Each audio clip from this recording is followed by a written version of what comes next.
So we are back in the new year, Yes. back to work, 2012, and this promises to be a very busy year for Thailand, but especially politically. Yes. What I see is the major theme would be the constitutional amendments, but that seems, to be wavering a bit on the part of the government. Right. Especially after Chalerm Yubamlung has said that it would take 8 months. Why 8 months? That is very interesting because Oh, before, 8 months before the process can start. Right. 8 months doesn't mean that you will see an A amendment. new constitution within 8 months. No, it's not what Kun Chalerm is saying.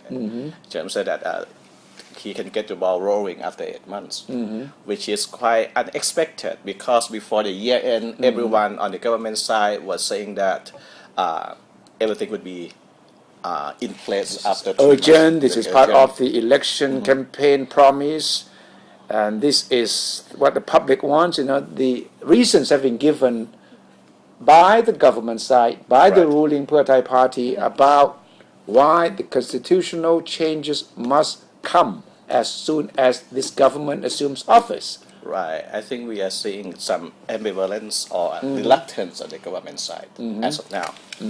Maybe Well, the Prime Minister, Kun Yingluck, has said that the government itself will not pioneer or engineer the move.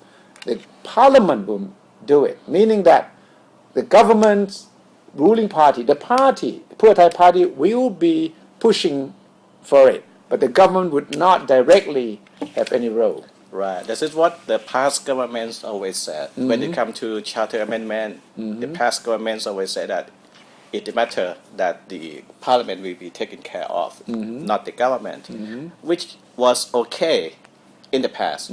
But now that everyone knows that the future charter amendment would more or less have something to do, or at least something to some very little thing to do with Thaksin Shinawatra. Yeah. So everyone is saying that since the government is going to go all out on this, why not Kun Yingluck has come just make it a public issue Yes. that this is what the government is planning to do. So the fact that it's not moving anywhere is still a hot topic. Right.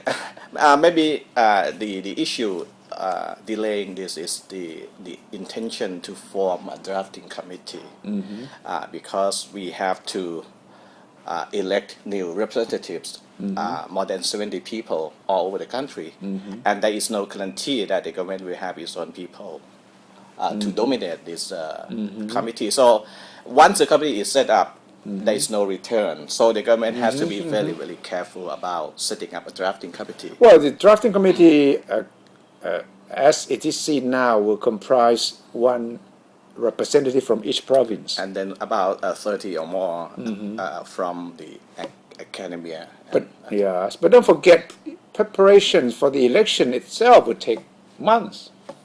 Right. And then, after that, you have to pick 22 more.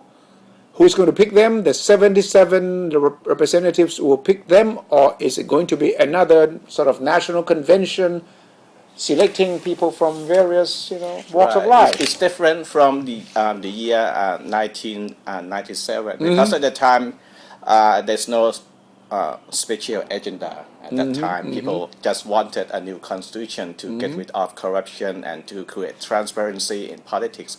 But now, this time, the agenda is different. Everyone knows it have something to do with the coup or maybe Kun Thaksin Shinawatra. Yeah. So to elect 70 plus people, the government have to make to be very sure that they will have these people on their side. Otherwise, it will be all for nothing for the government. Yeah, so it is a complicated process because if you think that the government wants to have control over the changes, then allowing people to elect their own MPs or their representatives from each province will not Guarantee. guarantee that. It's- So it is, you either play the democratic game all the way or you don't.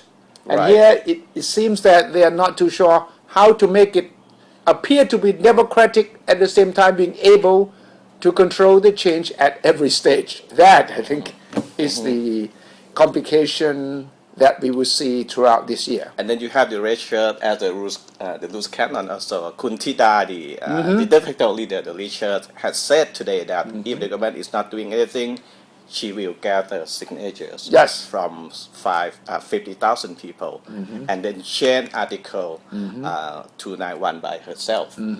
Well, we will see, because the red shirts, the government, the Pheu Thai party, and all sorts of political groupings are now involved, and we shall see very heated debate throughout the year. Whether action will be taken or not is another thing.